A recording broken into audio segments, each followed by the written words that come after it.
साथियों नमस्कार। पटना बिहार से मैं अमिताभ कुमार दास, आईपीएस 94 बैच, और आप देख रहे हैं मेरा अपना यूट्यूब चैनल दास बोले बिंदास। साथियों, इस चैनल में मैं आपको ऐसी जानकारियां भी देता हूं जो ज्यादातर लोग नहीं जानते लेकिन जिनको जानना आवश्यक है। आज मैं आपको दुनिया के सबसे मशहूर जासूस शर्लॉक होम्स के बारे में बताऊंगा। कृपया इस वीडियो को आखिर तक दिल थाम कर देखिए। साथियों, सबसे पहले मैं ये बता दूं कि जो शर्लॉक होम्स जासूस है, ये कोई असल जिंदगी का जासूस नहीं है। ये एक काल्पनिक पात्र है जो कहानियों और उपन्यासों का नायक है। शर्लॉक होम्स की रचना सर आर्थर कॉनन डॉयल ने की थी और ये एक बहुत दिलचस्प कहानी है। ये जो आर्थर कॉनन डॉयल थे, ये अंग्रेज थे, इंग्लैंड के रहने वाले थे और इन्होंने स्कॉटलैंड के एडिनबरा यूनिवर्सिटी से मेडिकल की पढ़ाई की थी और डॉक्टर बन गए थे। डॉक्टर बनने के बाद इन्होंने अपना प्राइवेट क्लिनिक लंदन में खोला और क्लिनिक में बैठकर वो मरीजों का इंतजार करते थे। लेकिन ऐसा हुआ कि आर्थर कॉनन डॉयल के प्राइवेट क्लिनिक में मरीज तो क्या आता, एक कौवा भी नहीं आता था। वे सुबह से शाम तक क्लिनिक में बैठ के मक्खियां मारते रहते थे। लेकिन कॉनन डॉयल एक बहुत ही कल्पनाशील व्यक्ति थे और उन्होंने सोचा कि एक जासूस को केंद्र में रखकर जासूसी कहानियां लिखी जाए, और उसी के बाद शर्लॉक होम्स का जन्म हुआ। ये जो शर्लॉक होम्स है, ये लंदन के बेकर स्ट्रीट में रहता है और इसके मकान का नंबर है 221 बी। शर्लॉक होम्स ने शादी नहीं की है, कुछ मेरी ही तरह, और उसके साथ उसका एक जिगरी दोस्त रहता है जिसका नाम है डॉक्टर वाटसन। ये जो डॉक्टर वाटसन है, ये आर्मी का रिटायर्ड डॉक्टर है, फौज से रिटायर हुआ है और इसने अफगानिस्तान और हिंदुस्तान में भी ड्यूटी की हुई है। शर्लॉक होम्स के जितने कारनामे होते हैं, जितनी कहानियां उसकी है, वो सभी डॉक्टर वाटसन के मुंह से ही पाठकों को सुनाई जाती है। शर्लॉक होम्स के घर में एक बुजुर्ग महिला रहती है जिसका नाम है मिसेज हडसन। वो हाउसकीपर का काम करती है। कि पहले के ज़माने में क्या होता था इंग्लैंड में कि जो धनी लोग रहते थे, उनके घर में एक बटलर रहता था और एक हाउसकीपर रहती थी। बटलर कोई मर्द रहता था जो साहब के लौटने पर उनके कोट उतारता, उनका हैट ले लेता और उनको फिर शराब सर्व करता। और जो हाउसकीपर थी वो कोई बुजुर्ग महिला रहती थी जो पूरे घर का ख्याल रखती थी, किचन में खाना भी बनाती और हर चीज़ को सलीके से रखती थी। तो शर्लॉक होम्स के हाउसकीपर का नाम था मिसेज हडसन। अब ये जो शर्लॉक होम्स है, ये बहुत एक दिलचस्प किरदार है। जैसे मैं टोपी लगाए रहता हूँ और टोपी मेरी पहचान बन गई है, उसी तरह शर्लॉक होम्स भी हमेशा टोपी लगाए रहता है और उसकी पसंदीदा टोपी का नाम है डियर स्टाकर। इंग्लैंड में पहले के ज़माने में जो शिकारी थे, वो जंगल जाते थे हिरणों का शिकार करने के लिए, तो वो जिस टोपी को लगाते उसे डियर स्टाकर कहते थे। आप जानते हैं कि हिरण को इंग्लिश में डियर कहते हैं और स्टाकिंग करने का मतलब होता है पीछा करना। इसलिए ये जो शिकारी थे, ये डियर स्टाकर पहन के जाते थे। शर्लॉक होम्स को स्मोकिंग की यानी धूम्रपान करने की भी आदत थी और वो अक्सर मुंह में एक पाइप लगा कर रखते हैं और पाइप में तंबाकू भर के स्मोकिंग करते रहते हैं। ऐसे मैं बता दूं कि स्मोकिंग करना कोई अच्छी चीज़ नहीं है, फिक्र को धुएं में उड़ाना कोई अच्छी चीज़ नहीं है। शर्लॉक होम्स बनने के चक्कर में आप स्मोकिंग मत शुरू कर दीजिएगा, क्योंकि जब कैंसर हो जाएगा तो शर्लॉक होम्स काम नहीं आएगा। शर्लॉक होम्स को म्यूजिक का भी शौक है, संगीत का, खासकर वायलिन बजाने का शौक है। और आप जानते हैं वायलिन एक वाद्य यंत्र होता है जो हाथ पर रखकर एक छड़ी से बजाया जाता है। और शर्लॉक होम्स जब किसी गुत्थी को सुलझाने में लगा रहता है, किसी मर्डर मिस्ट्री को, हत्या के रहस्य को, तो वो वायलिन बजाकर सोचता रहता है। साथियों, ये जो पूरे शर्लॉक होम्स की कहानियां हैं, ये 19वीं सदी के इंग्लैंड की कहानियां हैं, जिसमें वो विक्टोरियन युग कहलाता था। अब आप कहेंगे कि ये विक्टोरियन युग क्या भला है? तो उन दिनों महारानी विक्टोरिया की हुकूमत इंग्लैंड पर होती थी और पूरे ब्रिटिश साम्राज्य पर, जिसमें उसमें हिंदुस्तान भी शामिल था, महारानी विक्टोरिया की हुकूमत थी। तो वो एक विक्टोरियन एज कहलाता है। और उस समय का इंग्लैंड जो था आज के इंग्लैंड से बिल्कुल जुदा था, बिल्कुल भिन्न था। जैसे हम लंदन की बात करें जहाँ शर्लक होम्स रहता है, तो उस लंदन में आज की तरह पक्की सड़कें नहीं होती थी। सड़कों पर छोटे छोटे पत्थर लगे होते थे, जिनको अंग्रेजी में कॉबल्ड स्ट्रीट्स कहते हैं। और उस लंदन में उस जमाने में बिजली का आविष्कार हुआ नहीं था। तो जब शाम होती थी, सूरज डूबता था, अंधेरा होता था, तो सरकार के कुछ कर्मचारी थे, वो सीढ़ी लेकर निकल जाते थे और हाथ में मिट्टी के तेल का बर्तन लेकर निकलते थे।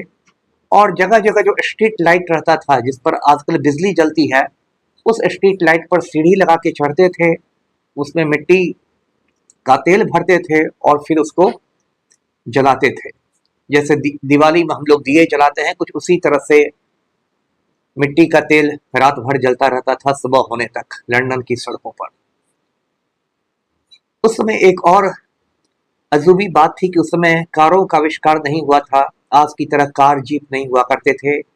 और पूरे लंदन में, या यूं कहे पूरे इंग्लैंड में, घोड़े गाड़ियों का इस्तेमाल होता था। अब लंदन जो उसमें एक महानगर था, इंग्लैंड का आज भी है, महानगर भी है, राजधानी भी है, उसमें किस्म किस्म की घोड़े गाड़ियां चलती थी। कोई घोड़ा गाड़ी बहुत बड़ी होती थी, जिसमें चार चार घोड़े जुटे रहते थे, 5-6 लोग बैठ सकते थे। कोई घोड़ा गाड़ी छोटी होती थी, जिसमें एक ही घोड़ा रहता था, 2 लोग बैठ सकते थे।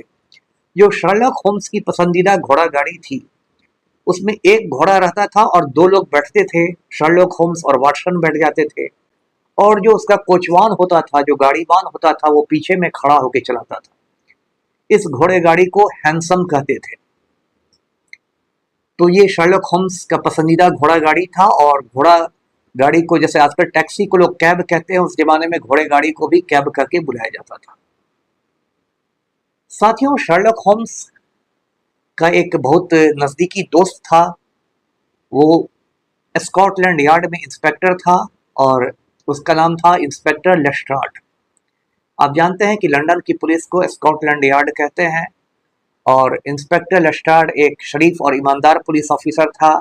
शर्लक होम्स से उसकी बहुत गहरी छनती थी और बहुत सारी गुत्थियों को, बहुत सारी हत्या की गुत्थियों को या बाकी गुत्थियों को शर्लक होम्स सुलझाता था, और उसमें इंस्पेक्टर लेस्ट्राड भी उसकी मदद करता था। अब साथियों, शर्लक होम्स का सबसे बड़ा दुश्मन कौन था? सबसे बड़ा दुश्मन था प्रोफेसर मोरियार्टी। प्रोफेसर मोरियार्टी आप कह सकते हैं अपराध की दुनिया का बेताज बादशाह था। प्रोफेसर था वो, बहुत बड़ा जीनियस था, बहुत शातिर आदमी था। और शर्लक होम्स का वो समझिए नंबर 1 दुश्मन था। और बड़े बड़े अपराधों के पीछे प्रोफेसर मोरियार्टी का दिमाग रहता था और शर्लक होम्स उससे लोहा लिया करता था। तो साथियों, जब पहली कहानी आई शर्लक होम्स की, 1887 की बात है, 1887 की, उसका नाम था ए स्टडी इन स्कारलेट। उस कहानी के बाद तो समझिए कि शर्लक होम्स की कहानियों की धूम मच गई। सिर्फ इंग्लैंड में ही नहीं, पूरी दुनिया में धूम मच गई। और पूरी दुनिया शर्लक होम्स के कारनामों की, कहानियों की, मतलब समझिए दीवानी हो गई। उस समय ऐसा था कि जो महारानी विक्टोरिया थी, वो अपने राजमहल में बैठ के शर्लक होम्स की कहानियां पढ़ा करती थी। जो इंग्लैंड का राजमहल है, आप जानते हैं उसको, लंदन में बकिंगहम पैलेस है, जिसमें आजकल किंग चार्ल्स रहता है। तो उन दिनों बकिंगहम पैलेस में क्वीन विक्टोरिया रहती थी, और वो भी फायर प्लेस के बगल में आग जलाकर, जब बाहर में बर्फ गिरती रहती थी, तो वो फायर प्लेस के पास बैठकर शर्लक होम्स की कहानियां पढ़ती थी। और जो आम आदमी था लंदन का, जो छोटे छोटे घरों में रहता था, एक एक कमरे में रहता था, वो भी शर्लक होम्स की कहानियां पढ़ता रहता था। शर्लक होम्स की कहानियां अटलांटिक पार अमेरिका में भी उतनी ही पसंद की जाती थी। और उसके बाद तो आर्थर कॉनन डॉयल पर समझिए पैसों की बरसात होने लगी। वो इतने महंगे लेखक हो गए कि अमेरिकी प्रकाशक उनको हर शब्द पर $1 पे करते थे। सोचिए ये कितना बड़ा पेमेंट था। मतलब यदि 100 शब्द वो लिखते थे तो उसके लिए उनको $100 दिए जाते थे। और मैं ये लगभग 100 से ज्यादा साल पुरानी बात कर रहा हूँ। जिस जमाने में डॉलर की तो आज भी कीमत है, उस जमाने में तो खैर और भी बड़ी चीज थी डॉलर। तो आर्थर कॉनन डॉयल पर पैसे की बरसात होने लगी और वो खुद राजा महाराजा की तरह एक बहुत बड़े विला में, एक बहुत बड़े मकान में रहने लगे। उसके बाद शर्लक होम्स पर फिल्में बनने लगी। जब टीवी का जमाना आया तो शर्लक होम्स पर टीवी सीरियल्स बनने लगे। सर आर्थर कॉनन डॉयल ने शर्लक होम्स की कई कहानियां लिखी, पूरी दुनिया हिल गई। लेकिन धीरे धीरे वो खुद शर्लक होम्स से बोर होने लगे और उनको लगा कि अब भाई शर्लक होम्स से छुटकारा पाना चाहिए, अब कुछ और लिखना चाहिए। तो अब क्या किया जाए? तो उसके बाद उन्होंने एक कहानी लिखी जिसका नाम था द फाइनल प्रॉब्लम, मतलब आखिरी समस्या। उसमें उन्होंने दिखाया कि शर्लक होम्स और उसका दुश्मन जो है प्रोफेसर मोरियार्टी, दोनों स्विट्जरलैंड पहुंच जाते हैं। स्विट्जरलैंड आप जानते हैं यूरोप का एक बहुत छोटा और बहुत खूबसूरत देश है। और उसमें आर्थर कॉनन डॉयल ने लिखा कि दोनों में जबरदस्त मारपीट होती है, शर्लक होम्स में और प्रोफेसर मोरियार्टी में। एक जलप्रपात के पास, जो झरना जिसको कहते हैं, जलप्रपात के पास मारपीट होती है और दोनों एक दूसरे से गुत्थम गुत्थी करते हुए जलप्रपात में गिर जाते हैं और दोनों एक साथ खत्म हो जाते हैं। संक्षेप में ये समझिए कि आर्थर कॉनन डॉयल ने शर्लक होम्स को मार डाला। उसके बाद जब द फाइनल प्रॉब्लम कहानी छपी तो दुनिया भर में, मतलब समझिए कि हड़कंप मच गया। जो शर्लक होम्स के दुनिया में करोड़ों प्रशंसक थे, जो करोड़ों पाठक थे, जो शर्लक होम्स के दीवाने थे, उनको ये बात बहुत ही बुरी लगी, नागवार गुजरी कि शर्लक होम्स जैसे हीरो की मौत हो जाती है। और उसके बाद पूरी दुनिया से, उस समय व्हाट्सएप और ईमेल का तो जमाना नहीं था, चिट्ठियों का जमाना था। तो आर्थर कॉनन डॉयल को पूरी दुनिया से हजारों चिट्ठियां मिलने लगी। लोग उनसे गाली गलौज करने लगे कि तुम कैसे आदमी हो, तुम शैतान हो, तुम क्रूर हो, तुम बेरहम हो, तुमने कैसे मार डाला शर्लक होम्स को, ये बहुत गलत काम किया। और आर्थर कॉनन डॉयल पर लोग बिल्कुल पिल पड़े। तब आर्थर कॉनन डॉयल को लगा कि इस तरह से मार देना तो शायद मुझसे गलती हो गई। तो उन्होंने फिर एक कहानी लिखी, उसमें लिखा कि शर्लक होम्स वो मरा नहीं था, वो जलप्रपात में गिरा था, लेकिन उसकी जान बच गई थी, तैर के वो बाहर आ गया था और फिर कुछ महीने तिब्बत में रह के वो फिर लंदन लौट गया। तो इस तरह से, एक तरह से आर्थर कॉनन डॉयल ने शर्लक होम्स को दोबारा जिंदा कर दिया। साथियों, सन 2011 की बात है। भारत सरकार ने मुझे ट्रेनिंग के लिए लंदन भेजा था, इंग्लैंड भेजा था। कैम्ब्रिज में भी ट्रेनिंग मैंने की थी। उसे आईपीएस अधिकारियों की मिड टर्म ट्रेनिंग करते हैं, करियर के बीच में वो ट्रेनिंग दी जाती है। तो मैंने लंदन की भी घुमक्कड़ी की। लंदन का जो मशहूर घंटा घर है बिग बेन, उसको देखा। वहाँ के संसद में गया, हाउस ऑफ कॉमन्स में गया। लंदन में ट्रफलगर स्क्वायर देखा, लंदन की जो नदी बहती है टेम्स नदी, वो देखा। और मेरे लिस्ट में ये भी देखना था कि मैं भी बहुत बड़ा फैन हूँ शर्लक होम्स का, तो मैं चाहता था 221 बी जाके वहाँ एक म्यूजियम बना दिया गया है शर्लक होम्स का, जहाँ दुनिया भर से हर साल लाखों लोग आते हैं। लेकिन ऐसा इत्तेफाक हुआ कि मैं नहीं जा सका। अभी भी मेरी दिली ख्वाहिश है, कभी फ्यूचर में मौका मिला तो लंदन जाकर मैं उस म्यूजियम को देखूंगा। साथियों, शर्लक होम्स की जो कहानियां हैं, ऐसे तो वो कहानियां हैं, काल्पनिक हैं, लेकिन उसमें आर्थर कॉनन डॉयल ने इतनी सूक्ष्मता से और इतने वैज्ञानिक दृष्टि से वो कहानियां लिखी कि दुनिया के पुलिस वाले, पुलिस अधिकारी भी उन कहानियों को पढ़ते थे।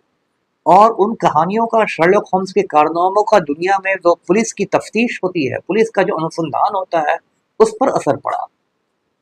जैसे जो मौका ए वारदात होता है, जहां कोई क्राइम होता है, जिसको पीओ कहते हैं पुलिस वाले, मौका ए वारदात, उसका कितना ज्यादा महत्व होता है, वो पुलिस वालों ने शर्लक होम्स की कहानियों से सीखा। कि सिर्फ मौका ए वारदात को यदि आप बहुत बारीकी से देख लेते हैं तो आपको बहुत सारी गुत्थियां सुलझ जाती हैं। और पूरी दुनिया में अब इसको माना जाता है कि जो प्लेस ऑफ अकरेंस होता है, पीओ होता है, घटना स्थल होता है, उसको बहुत बारीकी से देखा जाता है। आप देखते होंगे टीवी में या तस्वीरों में कि कोई बड़ी घटना होती है तो पुलिस चारों ओर वहां फीता से बांध देती है। फीता पर लिखा रहता है scene of crime do not cross करके, क्योंकि उसको बचाया जाता है उस घटना स्थल को, मौका वारदात को। तो इस तरह से उसकी समझ शर्लॉक होम्स की कहानियों ने पुलिस विभाग को दी, और इस तरह से उंगलियों के निशान और बहुत सारी फॉरेंसिक चीजें किस तरह से, जैसे एक पुलिस में होता है, इसको मोडस ऑपरेंडी कहते हैं, कि हर अपराधी की एक खास शैली होती है, हर गिरोह की एक खास शैली होती है, और उस शैली से आप समझ सकते हैं कि ये अपराध किस अपराधी ने किया होगा। ये जो मोडस ऑपरेंडी वाली बात है, ये भी शर्लॉक होम्स की कहानियों से, शर्लॉक होम्स के उपन्यासों ने से दुनिया के पुलिस विभाग ने सीखा था। तो साथियों, मैं उम्मीद करूंगा कि ये वीडियो देखने के बाद आप शर्लॉक होम्स के एडवेंचर्स यूट्यूब पर देखें। मैं तो बहुत देखता हूँ, दिन रात देखता हूँ शर्लॉक होम्स को यूट्यूब पर, और यदि आपकी फैमिली में या आस पड़ोस में कोई बच्चा हो तो उसे ये वीडियो जरूर दिखाइएगा। मैं चाहूंगा कि वो बच्चा भी शर्लॉक होम्स की तरह ही बुद्धिमान बने। इस वीडियो को लाइक करें, शेयर करें और चैनल को सब्सक्राइब करें। धन्यवाद। जय